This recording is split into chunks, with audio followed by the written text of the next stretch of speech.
नमस्कार दोस्तों। बचपन में हमें पढ़ाया जाता था कि democracy of the people, by the people, for the people.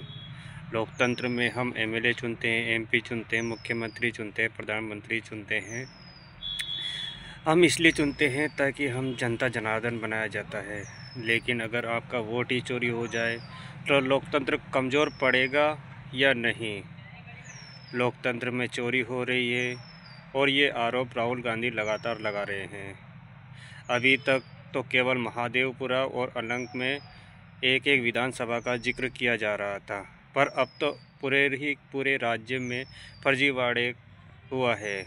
Haryana में 25 लाख वोटों की फर्जीवाड़ा हुआ है, जबकि वहां पर कुल 2 लाख वोटर ही है। लगभग ये 12.5% का फर्जीवाड़ा हुआ है। ब्राज़ील की एक मॉडल बैलेट पेपर, बल्क में वोटर, ब्लर फोटो आदि मुद्दे उठाए गए हैं। एक ही घर से 500 वोट डले हैं। मतलब राहुल गांधी जी ने तीर पर तीर चलाते हुए दिखाई दिए। बीजेपी व इलेक्शन कमीशन साथ चलते हुए इस फर्जीवाड़े में साथ है। राहुल गांधी जी ने इलेक्शन कमीशन से सवाल किए, लेकिन उनके जवाब देने के लिए बीजेपी के नेता किरण रिजिजू आए हैं। लोकतंत्र की बात करें तो क्या लोकतंत्र को लूटा जा रहा है? पिछले साल अक्टूबर में चुनाव हुए थे। हरियाणा में 25 लाख वोटों की चोरी का आरोप लगा है और बीजेपी जीत गई थी। तमाम एग्जिट पोल कांग्रेस को जीता हुआ बता रहे थे, लेकिन जीत नहीं पाई। 25,41,144 वोटों के साथ फर्जीवाड़ा हुआ। इनमें कुल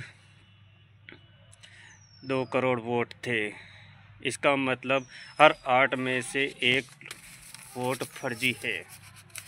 तो दोस्तों, हरियाणा में तो ये सब हो चुका। बिहार का क्या? बिहार में क्या होगा? ऐसा लगता है दाल में कुछ काला नहीं, पूरी दाल ही काली है। 25,41,144 लाख फर्जी वोटर में से डबल आईडी वाले वोटर हैं 5,21,619, जिनमें गलत पता बताने वाले 93,174 वोट है।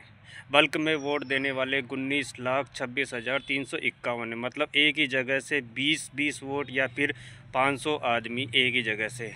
एक बीजेपी के मकान पे 66 लोग मौजूद थे, ये भी पक्का दावा किया गया है।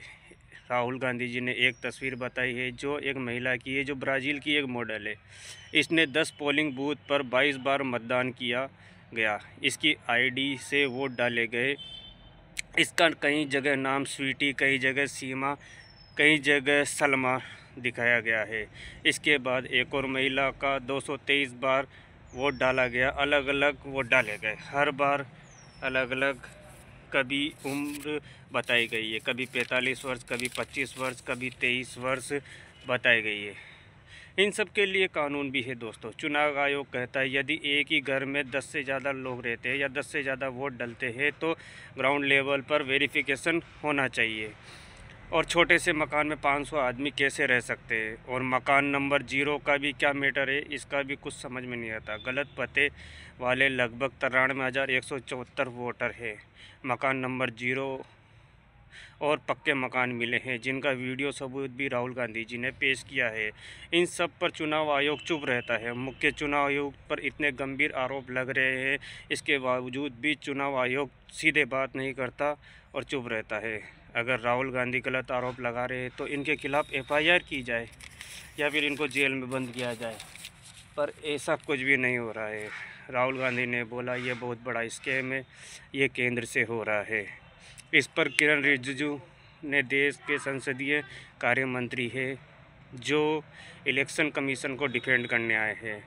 इलेक्शन कमीशन ने CCTV फुटेज देने से मना कर दिया है। जिनके नाम काटे गए उनका ब्यौरा देने से मना कर दिया है। तो दोस्तों, हमारा सवाल आपसे ये है कि हाइड्रोजन बम फूटा, पर लोकतंत्र को किसने लूटा? दोस्तों, सोच समझ कर चुनाव चुने, देश को मजबूत